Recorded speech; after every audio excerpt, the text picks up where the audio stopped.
Well, welcome back to Bio180. Today, we're actually wrapping up the last lesson for the course. And our topic today is going to be cell cycle regulation. In our last topic, we talked about the cell cycle and the different events and vocabulary associated with the cell cycle. And today, we're going to talk about how that cycle is regulated.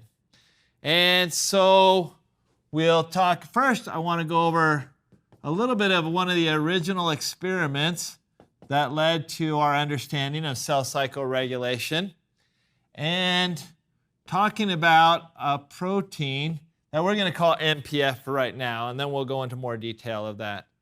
We'll then talk about what we call checkpoints in the cell cycle and how those are regulated. And we'll talk about checkpoint genes.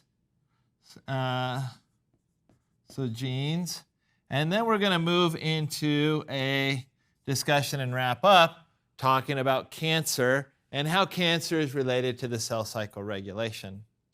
So, one of the first things that cell biologists started to observe when they were looking at this cell cycle regulation is that the cell, different cells in the body, divide at different rates. And you could classify these into three broad categories. So you have some types of cells that will continue to reproduce throughout your whole life. They'll go through the cell division cycle throughout your whole life.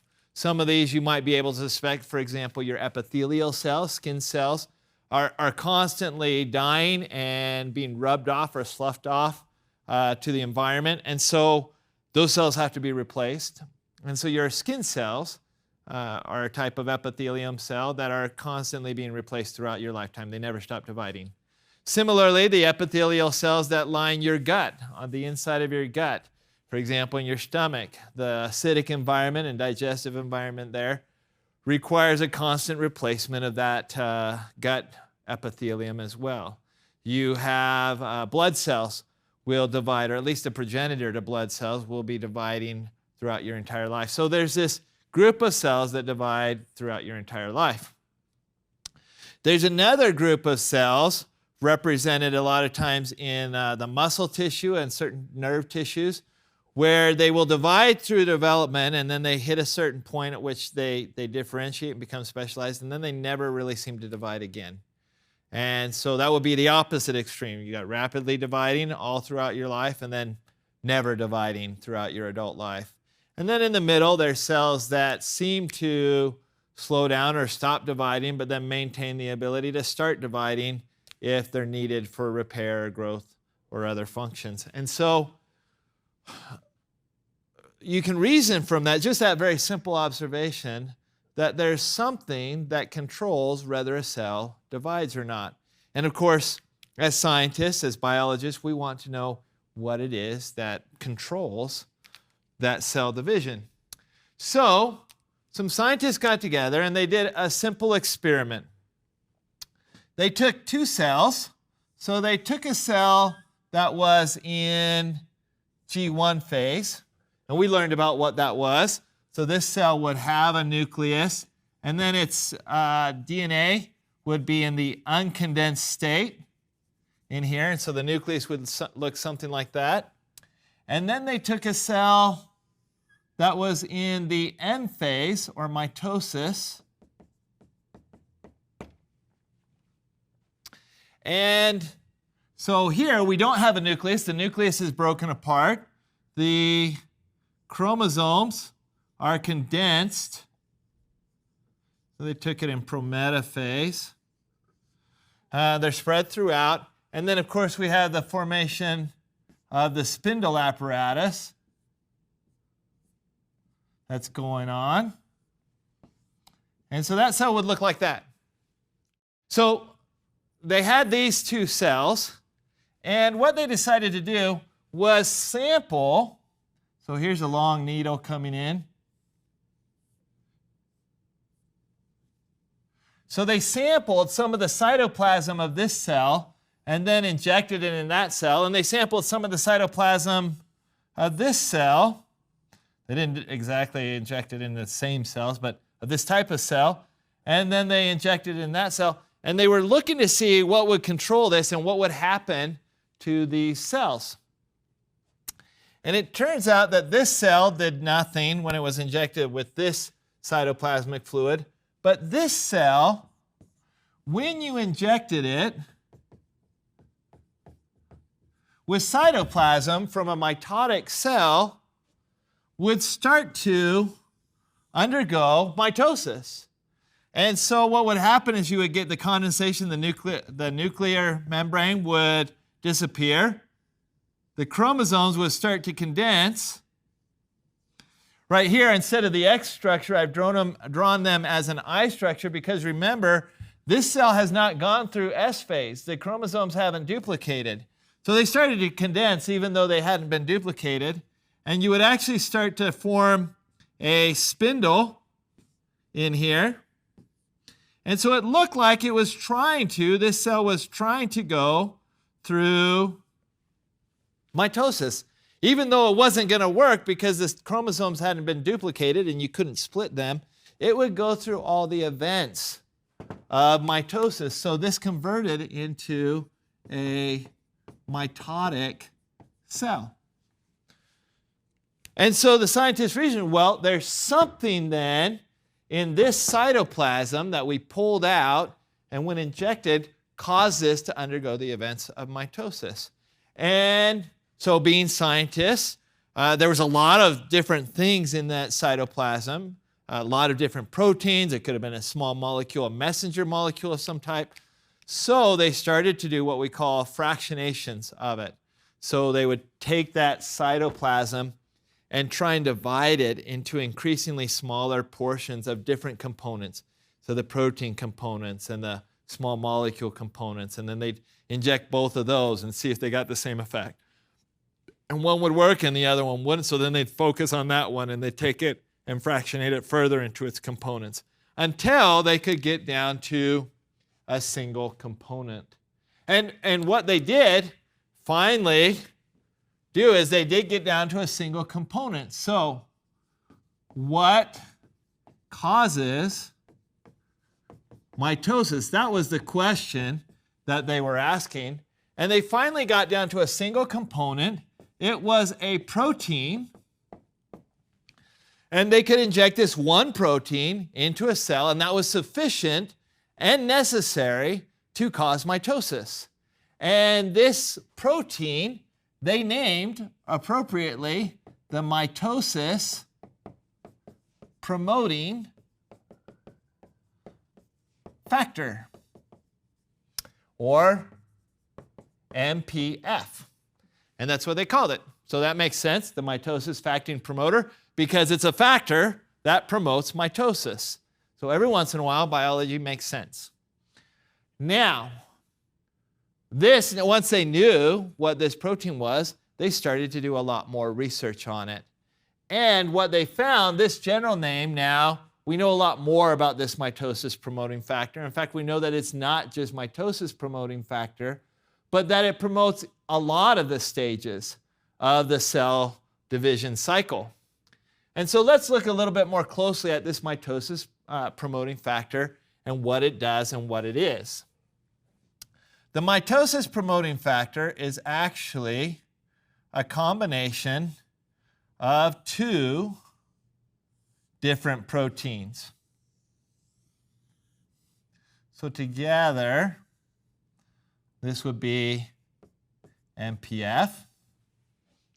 And these two different components then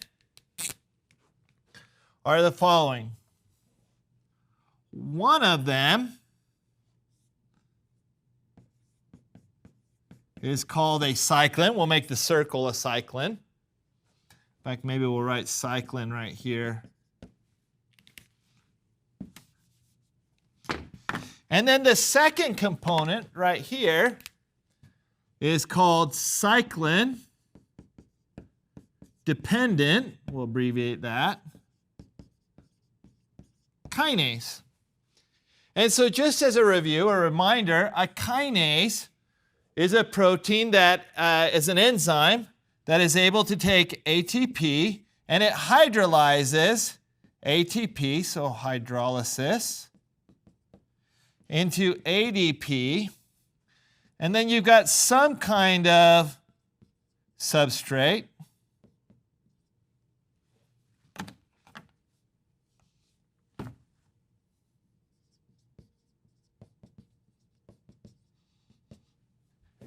And then you end up with ADP, and now we have what we call a phosphorylated substrate,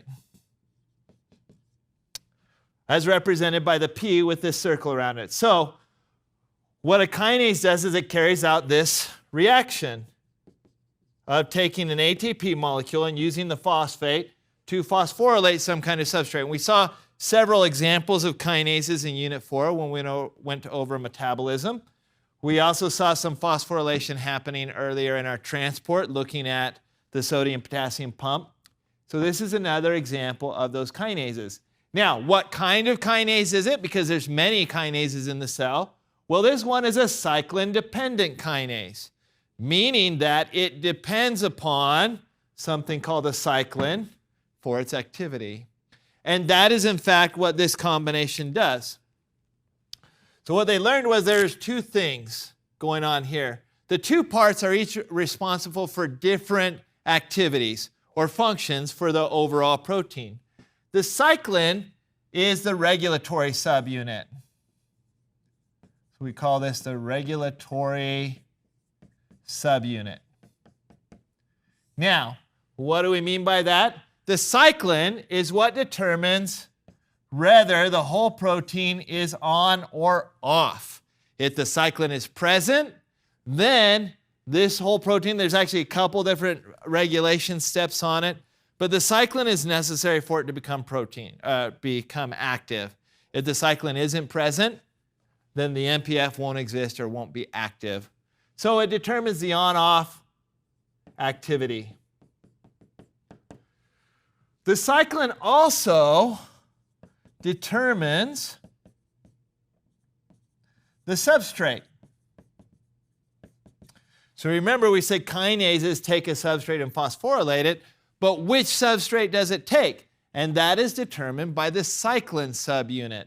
This becomes important later on because we're going to see that there are different types of cyclins. So there are different types, and that these different types are actually associated with different points in what we call cell checkpoints. So some of the common types, we're going to see that there's really 4 different types of cyclins. We're going to see that there is something called a G1 cyclin, and there is a G1S cyclin, and an S cyclin, and an M cyclin. Now, we're not necessarily going to have you memorize, particularly this one. We're not going to have you worry about too much for this one. These two we'll worry about a little bit more. Don't necessarily need you to memorize all these, although we're going to associate them later with checkpoints and different events occurring in the cell cycle. But realize that there's multiple cyclins. The one that they found earlier in MPF when they were first discovering this, and the original one that they isolated was actually M cyclin. Okay? And we'll talk about later why that is. Over here on this side, the cyclin-dependent kinase, this is the muscle of the pair. This is like the brain of the two of them, and then the kinase is the muscle of the two of them. This is what's going to carry out the enzyme activity. So, this is what we call the catalytic subunit.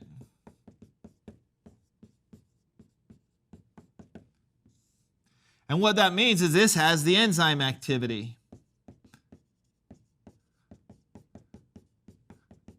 And so this is the one that actually catalyzes, it's the kinase that actually catalyzes the phosphate transfer onto the substrate. So this is what's actually doing things, and the cyclin is what is actually directing things. So one more piece of information, why this is called a cyclin-dependent kinase should be pretty obvious to you. If not, just go reflect and ponder on it for a while. However, this one might not be as clear. Why did scientists name this particular protein a cyclin? And so the reason for that is that as they started to observe the presence, so if we look at the presence, let's make a graph called presence of cyclin inside the cell, with this being 0 and this being a lot, they found that these different cyclins, as we went through on the x-axis here, we'll put stages of division. And so we'll start out here with G1 and S and G2 and M.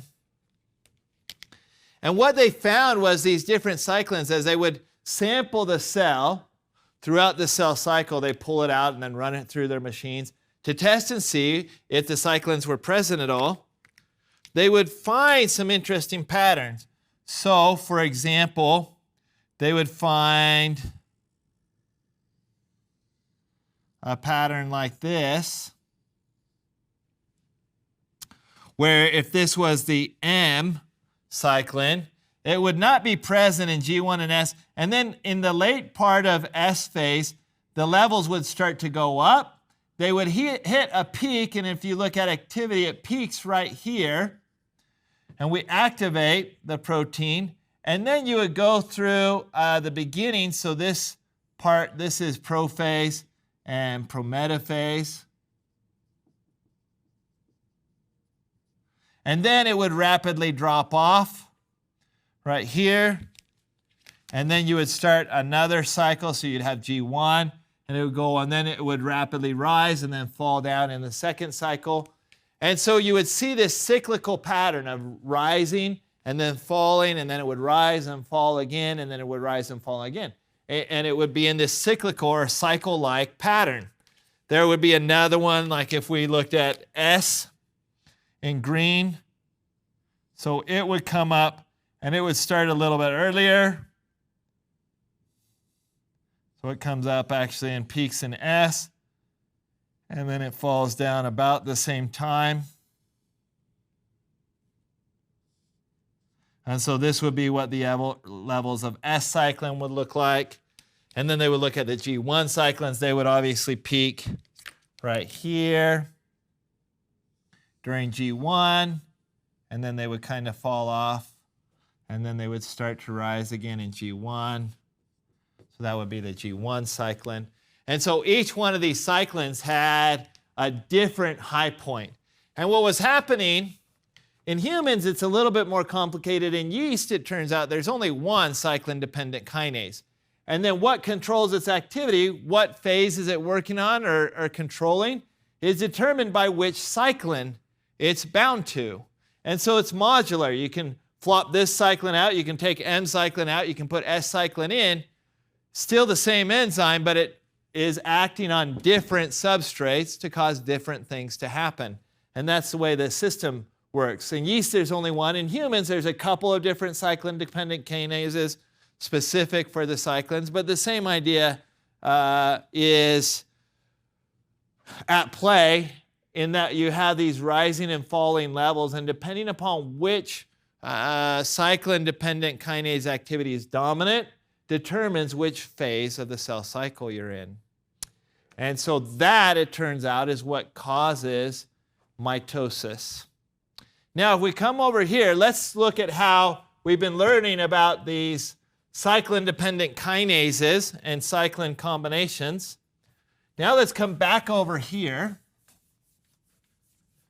and learn about how these cyclin-dependent activities control what we call the cell cycle, and something that we call checkpoints.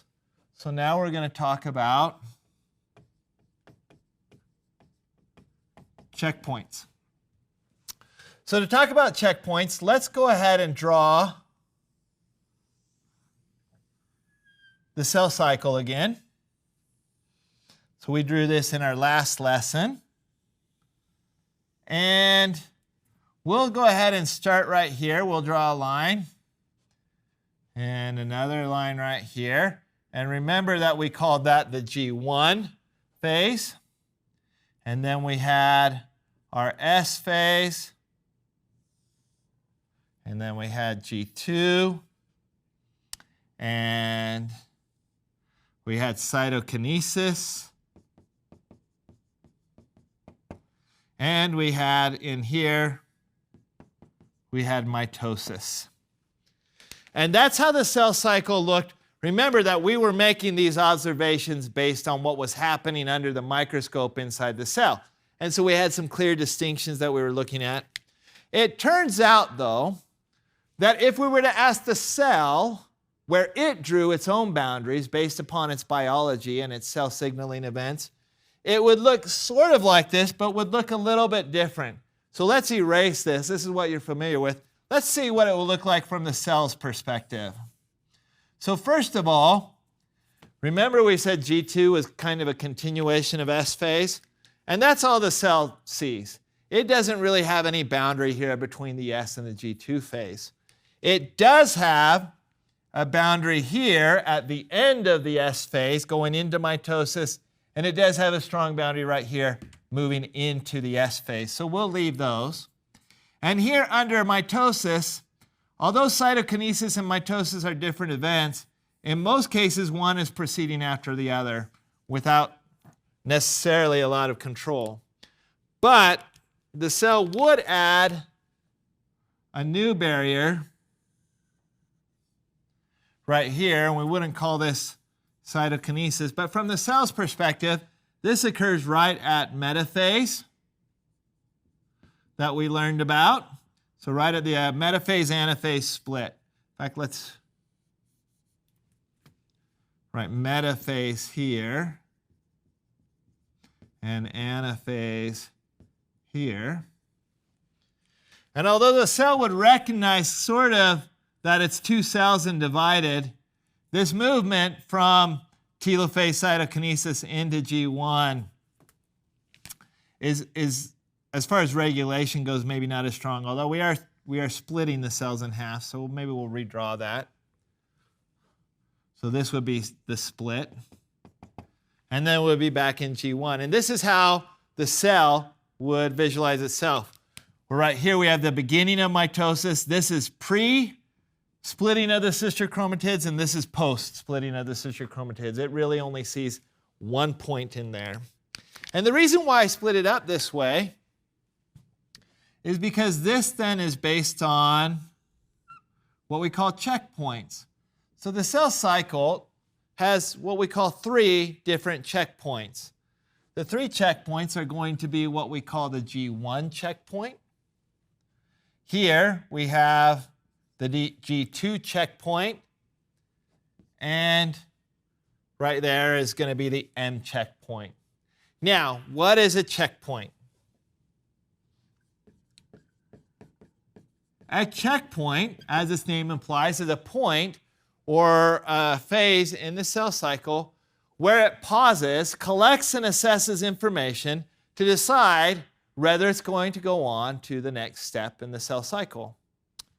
So, and there's 3 places where this pause and this information gathering and decision-making process occurs. So checkpoints are really, let's call them decision points for the cell. And it's going to gather data, and we'll talk about how it does that. And then it uses that data to make a decision. And the decision is simply move forward or don't move forward. Now, of all of the checkpoints, of the 3 checkpoints, the G1 checkpoint is by far the most important. The G1 checkpoint is also referred to as the restriction point. And this is a true stop for the cell cycle. So the cell is moving, no matter what, it always goes through G1. So in G1, it has to grow. It's just come off of a new cell division. It has to grow its cytoplasm, and there's possible differentiation that occurs in here. And it has to kind of get to its adult size, if you will. And then right here, it's just prior, it's not on the S boundary, but just prior to it, it has to make a decision of whether it's going to go forward or not. And it's a simple yes, no. So if it's yes, it will cross over that boundary. And if it's no, then it exits the cell cycle and enters into a stage that we call G0 or G0. And this is what we call cell rest. You might hear it called senescence in some of the textbooks, cell senescence. And so G0 just means it's come out of the cell cycle. It's not going to divide actively. So not dividing. And that's what the restriction point is. This is where it can decide, I'm going to go through another round of division, or I'm not going to go through a round of division and exit the cell cycle into G sub 0. Now, if it decides to go on through cell division, we've got these two other checkpoints. And you might say, well, can it exit at these two checkpoints? And the answer is no, it can't exit. These are going to be more pauses. So the G2 checkpoint is really a yield. We'll talk about it's not a true stop, it's a yielding point. We're going to pause there until certain conditions are met, and then we're going to move into the next cycle. Same with the M checkpoint. It's really just a pause. We can't exit. If we pause there, and if the cell pauses for too long in that checkpoint, then it gets flagged as being deficient, as being unable to complete mitosis, and the organism, the immune system, will come along and actually kill that cell and get rid of it because it can't handle its cell division process. It's defective. And so these are really only pause points. If you do not continue past this, then you die. And that's the way this works. So these aren't really true stops. If you stop up here, you don't die. You just go into senescence. You go into rest. And so that's why this is the true stop point. Now, we said earlier that we had to gather some data in here. So what's feeding into this G1 checkpoint?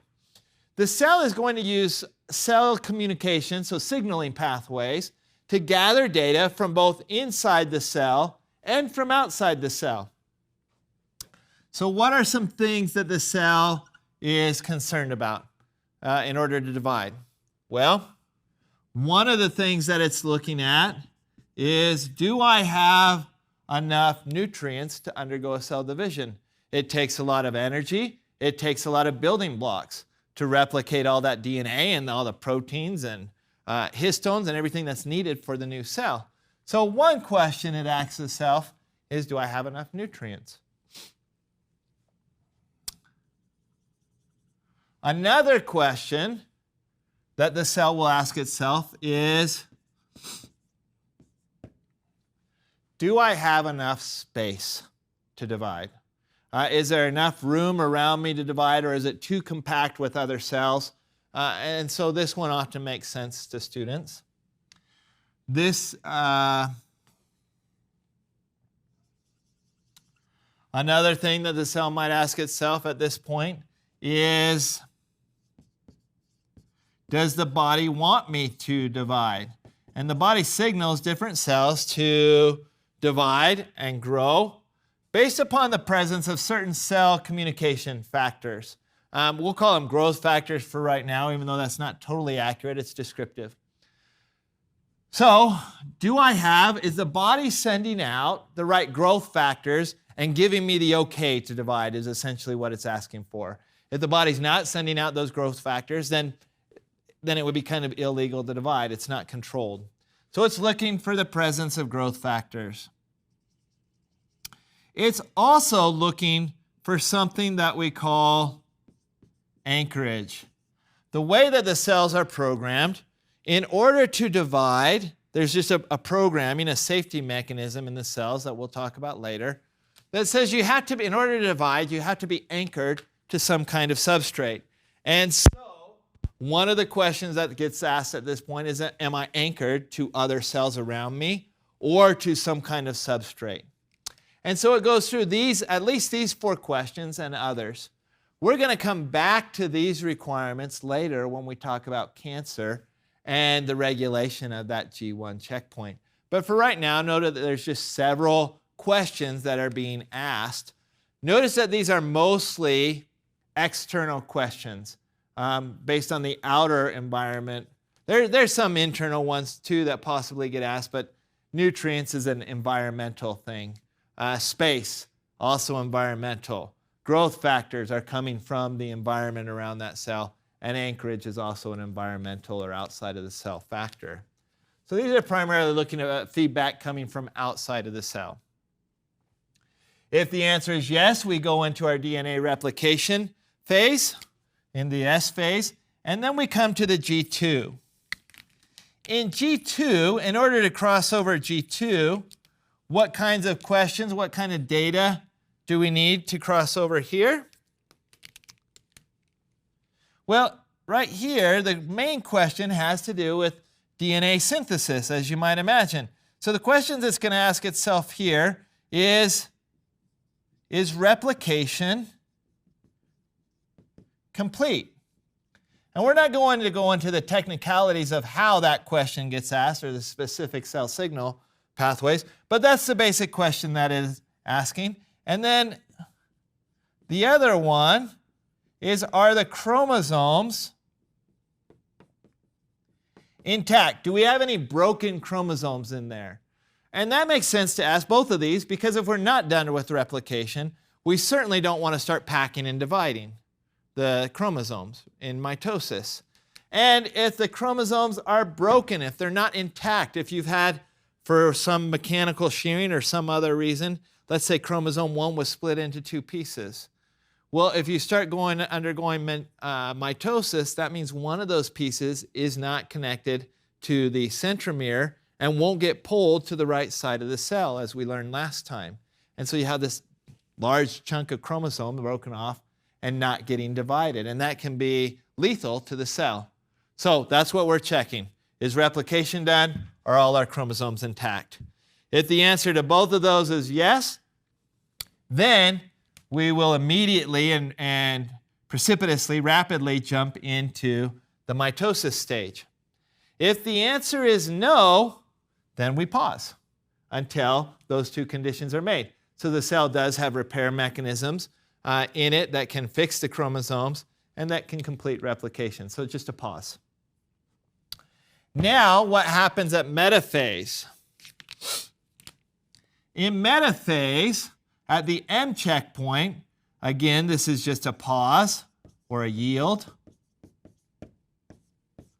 And the big question here is, are the chromosomes aligned? Remember from our last discussion that at metaphase, all the chromosomes have been contacted from either side by a spindle fiber, and so both kinetochores have been contacted, and they were pushing and pulling each other until that chromosome was lined right along the midplate of the cell. And that's the question, and all of them are there aligned, and that's the question that's asked. The cell is saying, okay, are all the chromosomes aligned along the middle and contacted by kinetochore microtubules from either side? This is necessary because if that condition isn't met, when the cell goes to split and do cytokinesis, you run the risk of having chromosomes not being separated and not being pulled to the opposite sides. And then you can get 2 copies of the chromosome trapped on one side or the other, and that would also be lethal to the cell.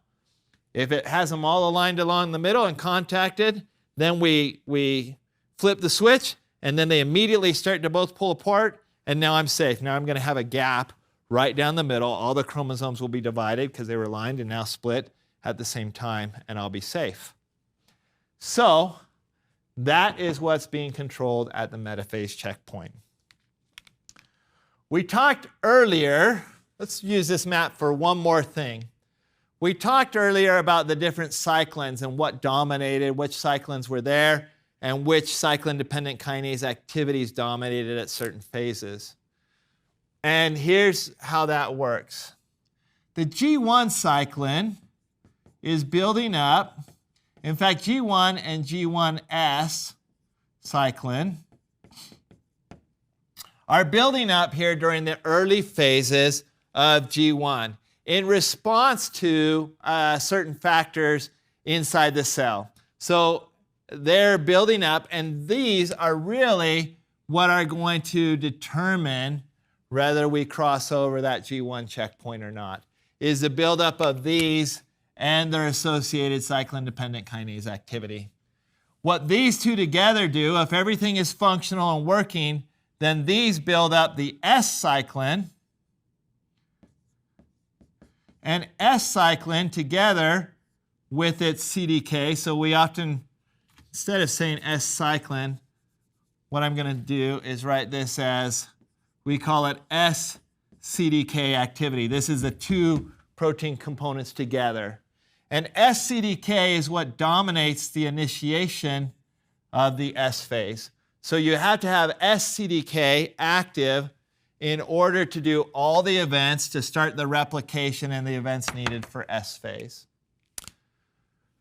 At mitosis, this checkpoint is controlled or regulated by what we call MCDK. MCDK is the modern name for what early scientists called the mitosis promoting factor, or MPF. And this is if you take activated MCDK and you can inject it inside of a cell, and it will initiate all the rounds, all the events of mitosis. So here you have activation of MCDK causes crossing over that bridge. Over here, you have activation of SCDK crossing over that S boundary. You might ask, well, could I take SCDK and inject it into a G1 cell and start replication? And the answer is it will try. There's a few things in here that have to happen, but yes, it will try to start replicating its DNA. Okay? And we've already talked about what MCDK does. Notice by the time we get to the M checkpoint, we've actually run out of cyclins. There's no more cyclins to activate to cross over the M checkpoint. So what happens there? The M checkpoint is occurring because of the loss of MCDK activity. So right here, what happens is MCDK is a kinase.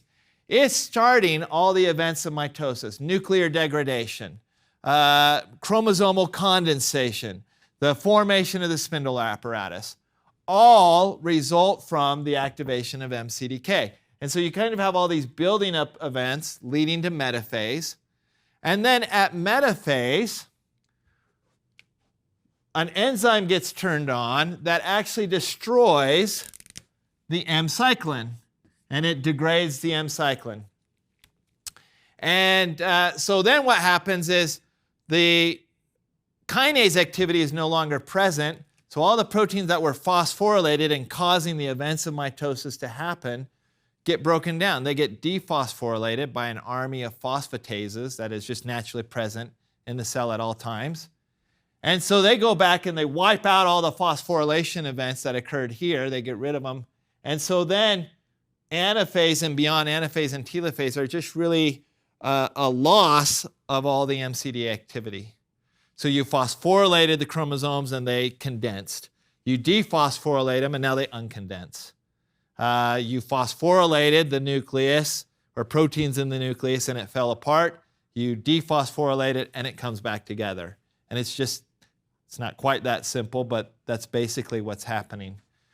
So all of these events in here are coming from the loss of CDK activity that happens at the metaphase checkpoint or the M checkpoint.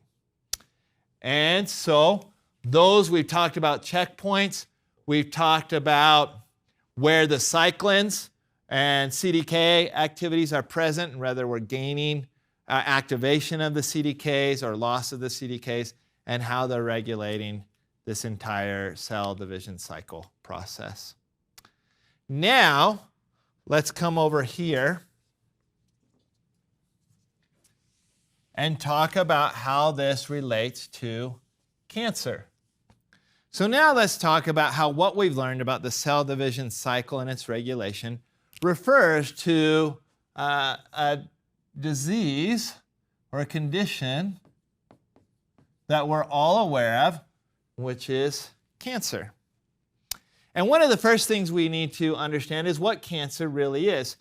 So even though we say cancer, realize that cancer is not one thing. Cancer is actually a variety of different conditions, all associated with a breakdown of cell cycle regulation and in particular, it's at the G1 checkpoint. So you don't get cancer from M checkpoint aberrations or for G2 checkpoint aberrations. It's always at that restriction point, the G1 checkpoint. And if you think about it, there's two ways. You could either have a problem at the G1 checkpoint where you got there and the cell was supposed to divide and didn't, so the cell wasn't dividing. So that would be a sort of a negative error. Does that cause problems? It does, but it doesn't cause cancer. Cancer only occurs when the cell comes up to that G1 checkpoint. It's supposed to stop, but it crosses over it anyway. And that's what cancer is. It's a positive crossing or an unregulated crossing of the G1 checkpoint. The reason why cancer is a variety of different conditions is because the causes of that deregulation of the G1 checkpoint can vary. It's not always the same combination. And to understand why cancer occurs, we have to understand a little bit about, we talked earlier about regulation and the questions that were asked. And so we have to remember that G1 checkpoint is regulated by cell signal pathways. Remember, it's gathering data, right? So it's gathering data, particularly from the external environment, and it's feeding in. And the way that the cell gathers in data is through cell signaling pathways. We learned about cell signal pathways earlier in the course. And we have to remember that cell signal pathways are made from proteins.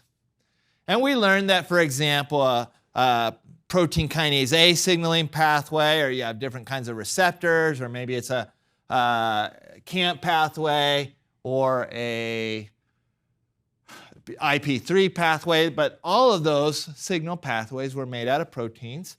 And then we have to go back even farther in the course and remember that proteins are made from regions of the DNA called genes. And then we have to remember that genes, that genetic information, are subject to mutation, right?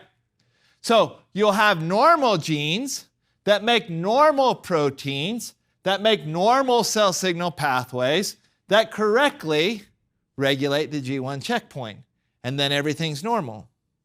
However, we know that we can introduce mutations into genes.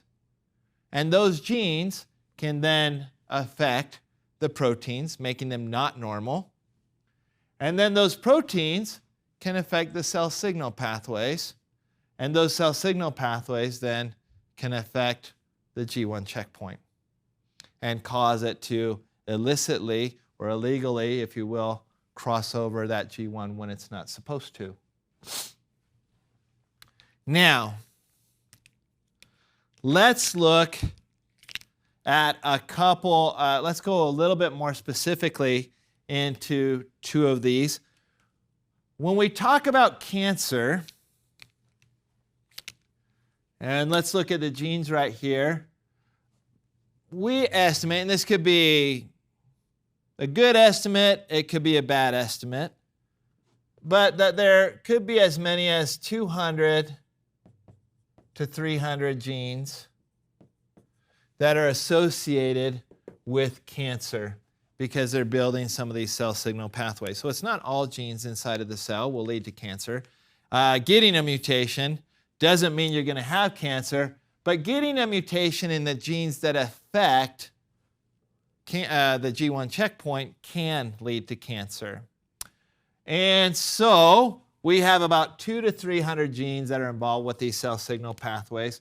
We further have a couple of different types of genes that we're particularly interested in when it comes to cancer. Some of them we call proto-oncogenes. And then we have another group called tumor suppressor genes.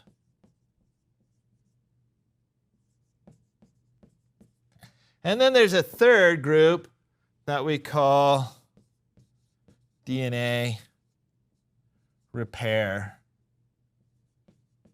genes.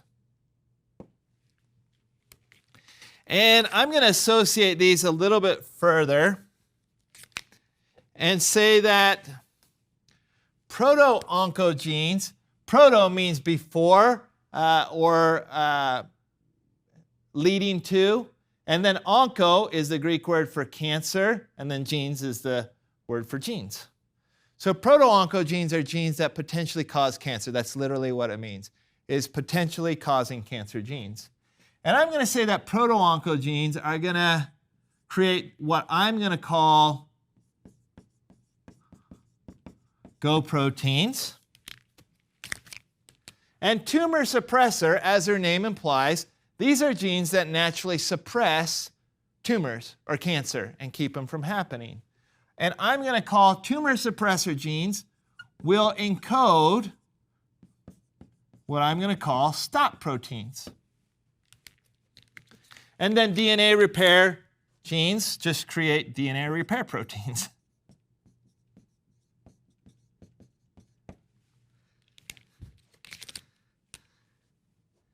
And these will say cell signal pathways create stimulatory pathway. So Go proteins will say make stimulatory pathways. Stop proteins make inhibitory pathways. And then DNA repair proteins don't really make inhibitory or stimulatory pathways, but they do function right here in repairing mutations. So we'll come back to them in a second.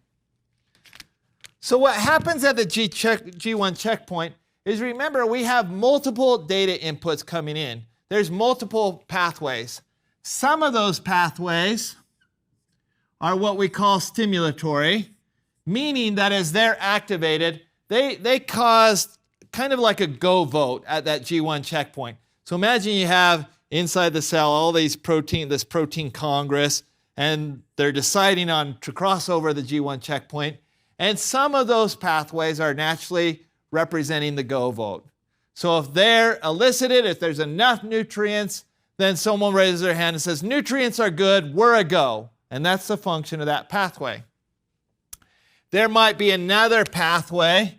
So right here, nutrients is a go pathway. There might be another pathway, another protein that represents growth factors. And so the growth factor, they're calling the votes, and the growth factor, there's growth factor present. And so that pathway raises its hand and says, yeah, we're good. We got growth factors. Let's go. And then there's other pathways, inhibitory. These are like vetoes. So these guys may all be saying, yeah, go, go. And then there's other pathways for, remember we talked about density, dependence and how crowded it was there space? And so there's a pathway that measures the density of cells around that cell making that vote, and that measures the anchorage around that, and those are actually inhibitory pathways. So let's say these are all go, but there's too many cells in that area, so it's dense, there's a lot of pressure on that cell, it doesn't have room to grow. Then density pathways normally stay quiet, but if there's not enough room, if there's too much pressure, they raise a hand and just say veto. We're not doing it. So these guys could all be saying go. This guy says nope. Then the answer is no. So these guys, inhibitory pathways carry veto votes, so to speak. And anchorage dependence is also a veto vote. And so the way that this G1 checkpoint works is it's complex amalgam or mixture of all these different cell checkpoints feeding into the activation of really the S cyclin is really what's going to kick this off. But realize they're acting on the G1 and G1S cyclins. And so all of these are feeding into the total activation of this S cyclin ultimately. Now, here is how this comes into play. Mutations can affect these genes, and so you might have a GO protein. Remember, under normal conditions, the GO protein would be off. Let's say there's no growth factors present. So the GO protein would be off, that cell signal pathway is turned off, and it won't be activated unless growth factors are present. But we can have a gain of what's called a gain of function mutation here. Gain of function. And all that means is the GO protein normally would be off or on, but a gain of function means I can do something I couldn't do before. And the thing that these GO proteins do when they become mutated is they become always on. And so they go from being able to be off and on and off and on. The mutation causes them to just be on all the time. Growth factor present, don't care, go. And that's what happens with these GO protein stimulatory pathways. Proto-oncogenes are involved in stimulatory pathways. They get a mutation, and they stop measuring the environment. They just go. We're on. Growth factors present, who cares? Go. Nutrients present, who cares? Go. And so they're always on, if you will. That's the mutation that they gain. Stop proteins then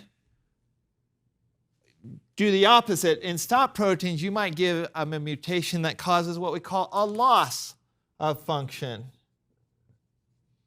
So stop proteins then are normally quiet, and then they're supposed to say, yep, we don't have room, we're not anchored, stop the process.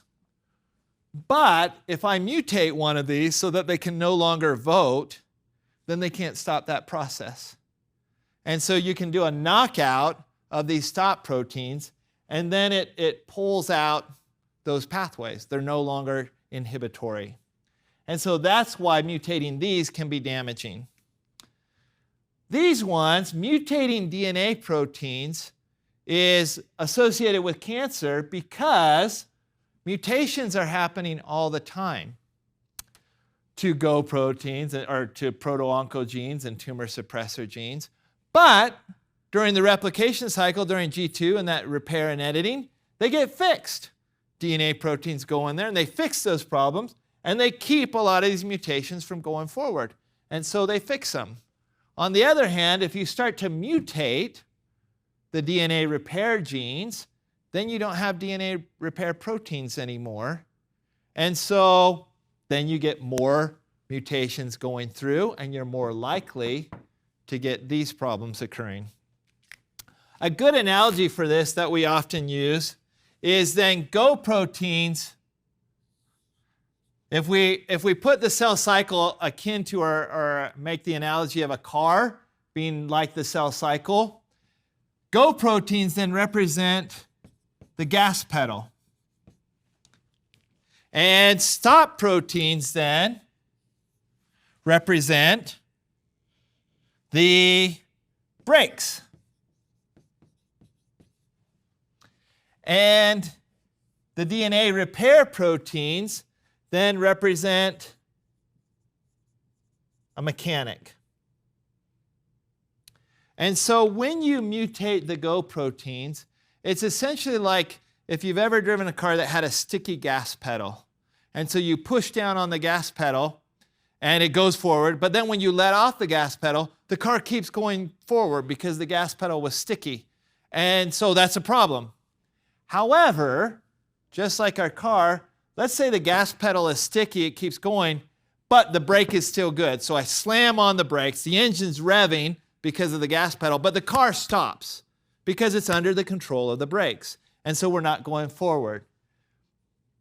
Same thing happens here. If we've got a sticky gas, whew, thank goodness we still have good brakes. However, we could cut the brake line. And that would be a mutation in those brakes, in the stop proteins. Now, gas pedal is sticky. The brake is broken. So now we're going full bore. One other in this analogy that holds, one more thing that holds is we could cut the brakes.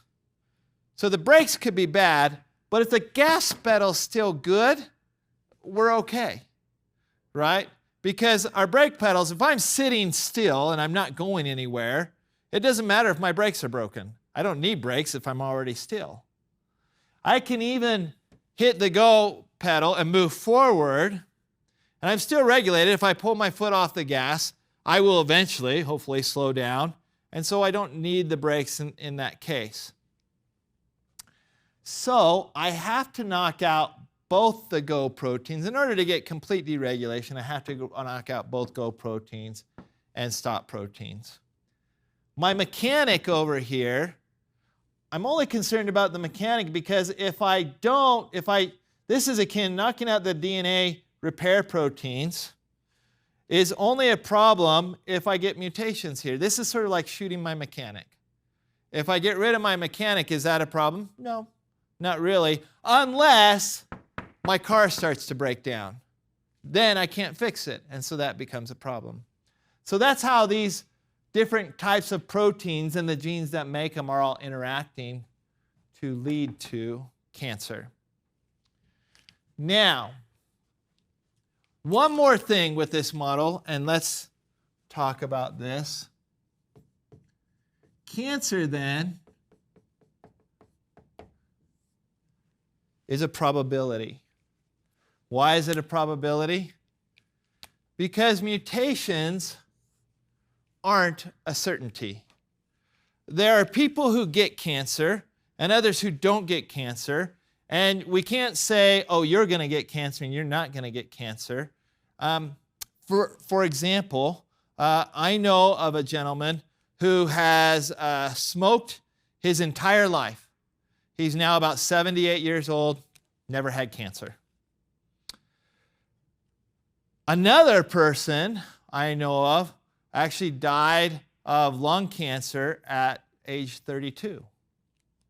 And never smoked a day in their life. So how does that work? And why do we, and we tend to see, we do know of young people, very young people who do get cancer and die of cancer. But we also find that the majority of cancer patients are older. So how does that work? It works because cancer and the mutations that cause it, remember here's the underlying cause of cancer is mutations in this subset of genes, is a probability. Now people who smoke are more likely to get cancer because the carcinogens, the chemicals in tobacco smoke, are more likely to cause mutations. But if those mutations are occurring in genes other than these ones, then cancer isn't a problem. So they're probably getting mutations, they're just not getting them in the right spot. This also explains why the older you are, the more likely you are to get cancer, because the more time you have accumulated, the more exposure to different chemicals or things that would lead to you getting mutations in the right spot. So if we talk about mutations for a second, what are some of the things that increase your likelihood of mutations? Well, there are chemicals called carcinogens. Carcinogens, then, this is chemical exposure.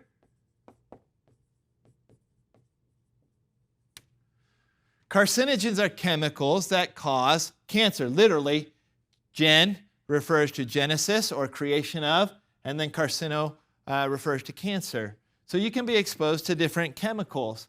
So this is things like smoking. I think in the news right now, there's been a lot of debate about certain pesticides as carcinogens. Asbestos. If you happen to be from California, you'll read on a lot of products, it'll say something like, the chemicals in this product have been known to cause cancer or have been known to be carcinogens in the state of California.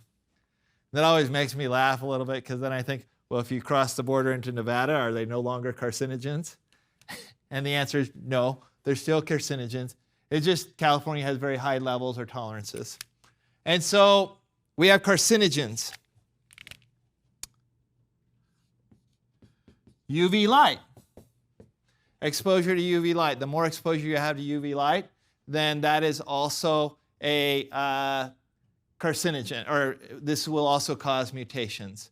There are people, when you go to tanning beds, and I have noticed that a lot of the tanning beds now say, oh, we're safe. This does not, this is a safe UV light. No, there's no such thing as safe UV light.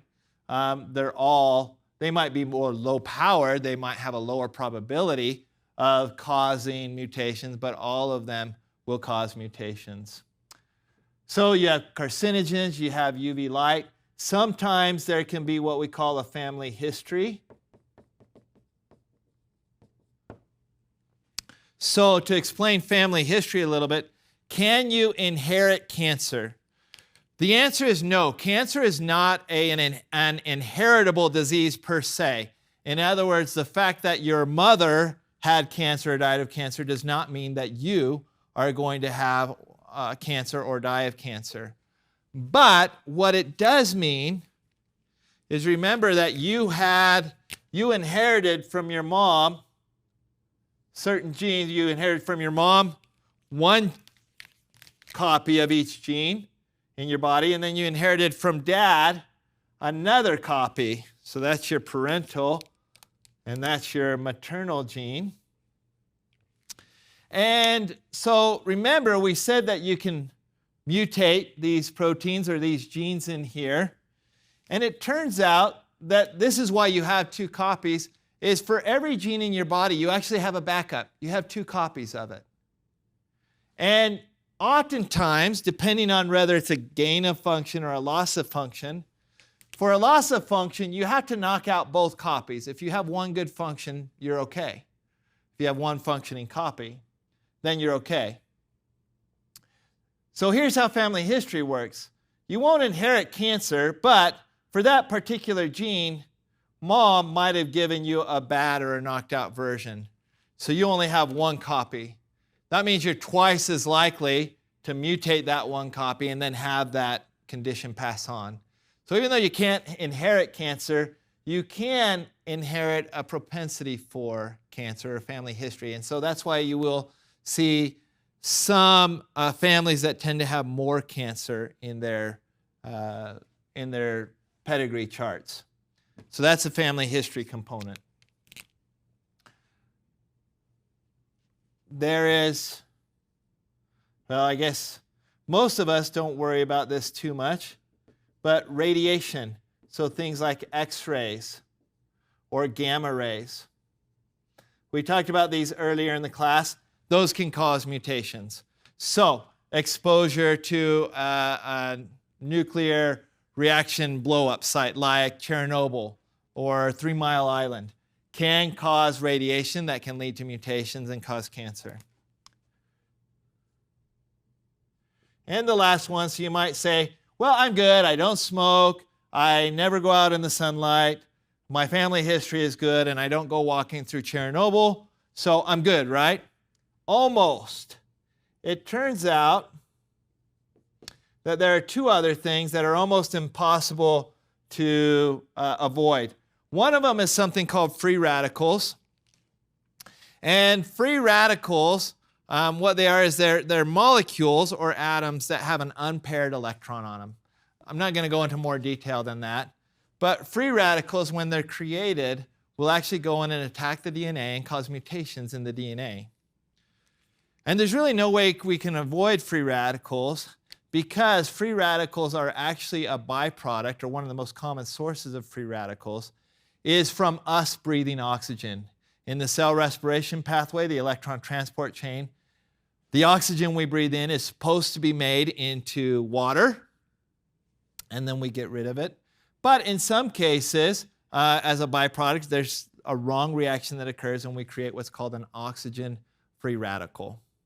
And that oxygen-free radical can go on and attack the DNA and cause mutations. You can take certain chemicals. You may have heard of chemicals out there called antioxidants. You may have heard that blueberries, for example, are filled with antioxidants. Antioxidants are free radical shields. They are able to absorb free radicals and keep them from hitting the DNA. That's why they're so good. That's why they say it's good to eat blueberries or colored fruits, particularly purple colored fruits. And why everyone proclaims, oh, you need more antioxidants in your diet. So they're trying to knock out free radicals. But the majority of free radicals, where do they come from? They come from breathing. And you can't avoid that. I mean, you can, and if you stop breathing, you can almost guarantee you won't die of cancer because you're going to die of suffocation first. So that's one problem. And then, every time you undergo, or your cells undergo cell division, there's a certain amount of mutations that occur. In G2, we do editing and we try and correct those, but it doesn't correct all of them. So there's a certain number of errors or mutations that happen every time the cell divides. And you can't avoid that either. So the longer you live, the more oxygen you breathe, the more some of those cells are rapidly dividing, and the more propensity, the more probability you have of getting the correct mutations that lead to cancer. Let's talk about one more thing of cancer and relate it a little bit to what happens with our cell cycle control points and go and stop proteins. So we will call this cancer progression. The way that cancer works as a disease is we're going to start out on this side. And we're going to have a normal cell. And this normal cell is in the environment of other cells. Okay? And there's certain features of this cell. In fact, I'm going to draw it up higher. So here's our normal cell. And let's say it's an epithelial cell. And it's surrounded by other normal cells doing its normal thing. And so there's some different features of this cell that make it normal. For one, it is responsive to growth factors, has normal responses. So its Go signaling system, at least for growth factors, is in place. It is also, we call this will come up, it's differentiated, meaning that it's acting as a skin cell. And it's doing all the normal skin cell behaviors. It is also what we call density dependent. And it is anchorage dependent. Okay, so the first stage of moving toward cancer is we get what's called a benign. So we'll write up here, this is normal cell. And our first stage is called a benign tumor.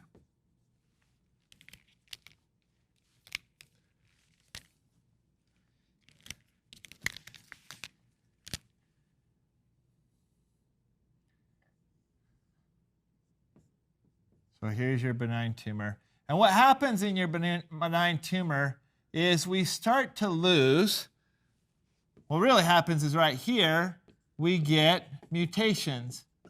And normally, this is not just one mutation. You don't get cancer from one mutation. There's not a specific number of mutations that you get. So let's just write up here, I don't know, 3 to 7 mutations. Is that the number? I don't know. But we're just saying it has to be definitely more than one mutation. So you get a bunch of mutations, and you can get this benign tumor starting to grow. Now, the characteristic of the benign tumor is that it actually has lost its Go pathways.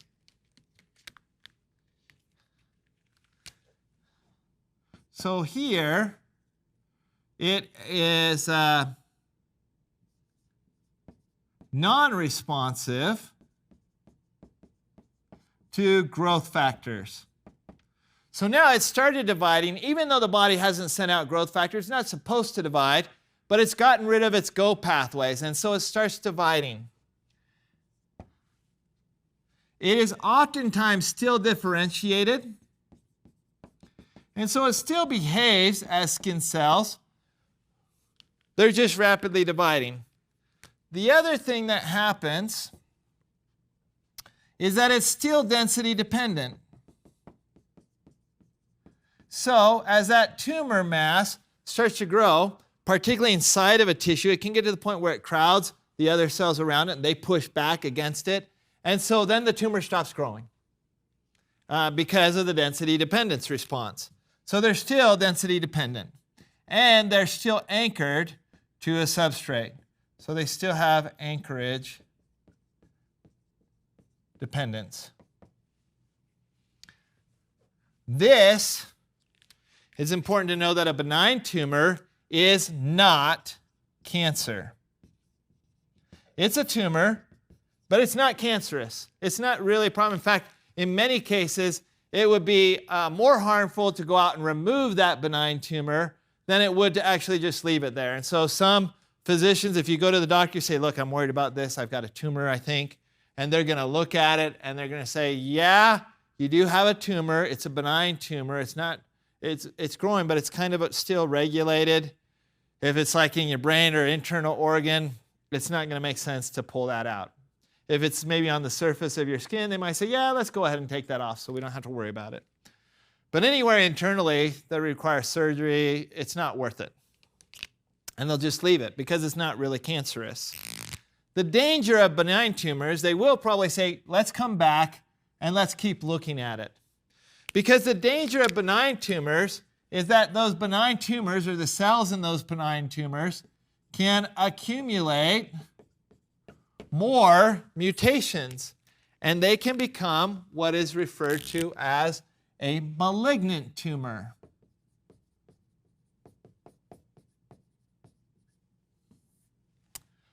So, malignant tumors, if we have our normal tissue,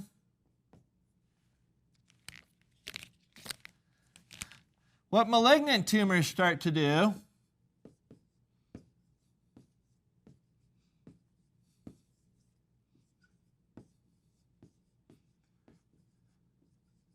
is now they start to grow very aggressively to the point where they no longer pause at the normal tissues and kind of slow down and stop, but they actually start to invade and push away the normal tissue. So they are non-responsive to growth factor, because that was an earlier mutation, to growth factor. The other thing is they start to undifferentiate. So they start to really accumulate mutations. This is particular later malignant tumors, but they start to undifferentiate and they become, they stop worrying about their normal function of being epithelial or a liver cell or a muscle cell or whatever, and start to degenerate into a cell that has one purpose or focus in mind, and that is dividing. And so they might stop adhering very tightly to other cells. If they're supposed to produce some kind of product like insulin or something, they'll stop doing that. And they just focus, it's like a person on drugs almost. They forget everything else that they're supposed to be doing and have one focus, you know, that drug, getting that next hit. And these guys have one focus. It's getting that next G1 cycle or that G1 checkpoint, right? Getting to there and crossing over. So that's maybe not exactly how it is, but it's actually not a bad analogy. So they undifferentiate. They're totally focused on division now, and they stop behaving like normal cells. So if this is happening in your liver cell, it's not a pushing apart and wrecking the normal cells around it, but it's no longer behaving like a liver cell and doing what it's supposed to. They also, and this is the real kicker, this is what makes them a problem, is they lose density dependence.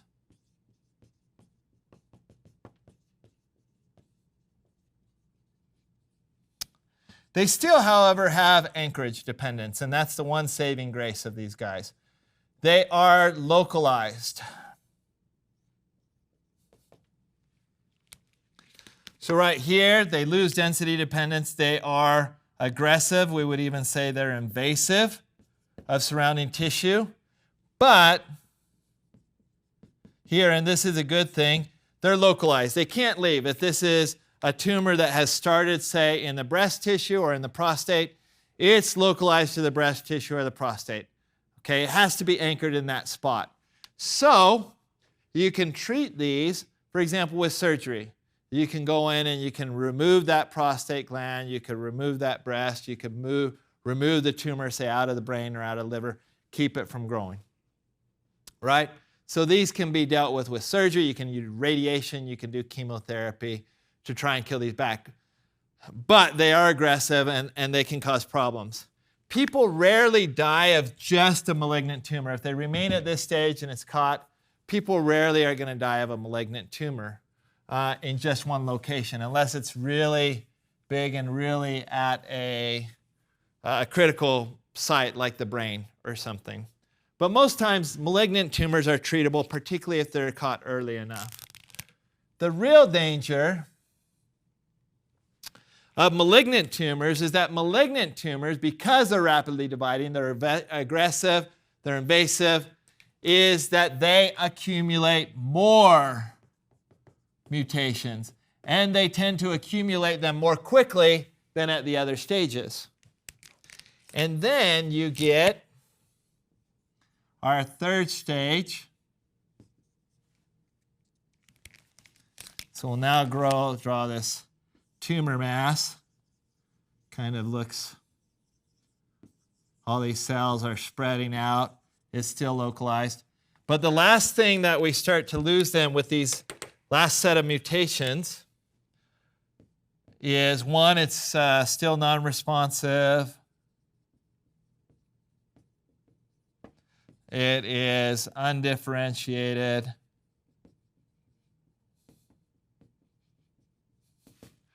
It is independent, so density independent.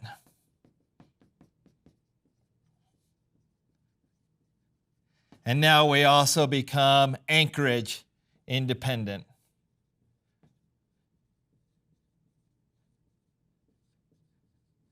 What does that mean? It means that the cells of that tumor mass no longer have to be connected to that tumor mass or that localized site. So they can split off. And those cells then can enter into the blood or lymph vessels in the body, and they can now travel to a distant site and colonize. So now these representations of this tumor can go and colonize new tumors anywhere in the body that they can reach because they're no longer anchorage dependent. They're no longer localized to one location.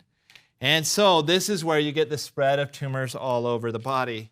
And this stage is referred to as metastasis.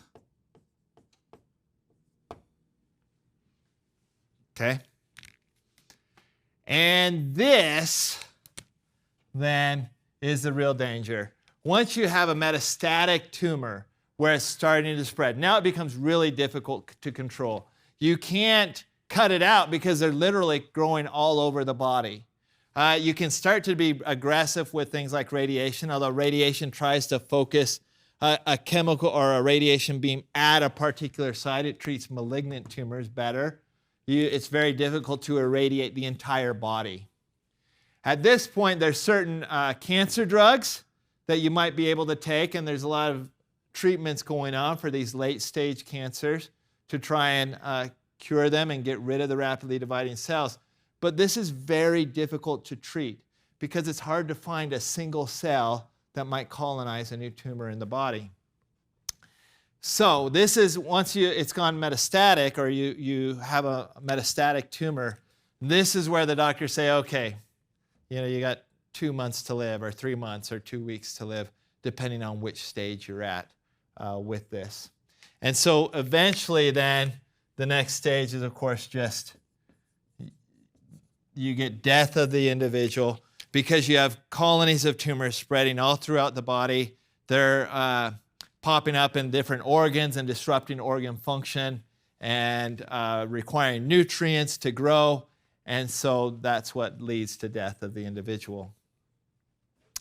And so those are the different stages of cancer and how it works.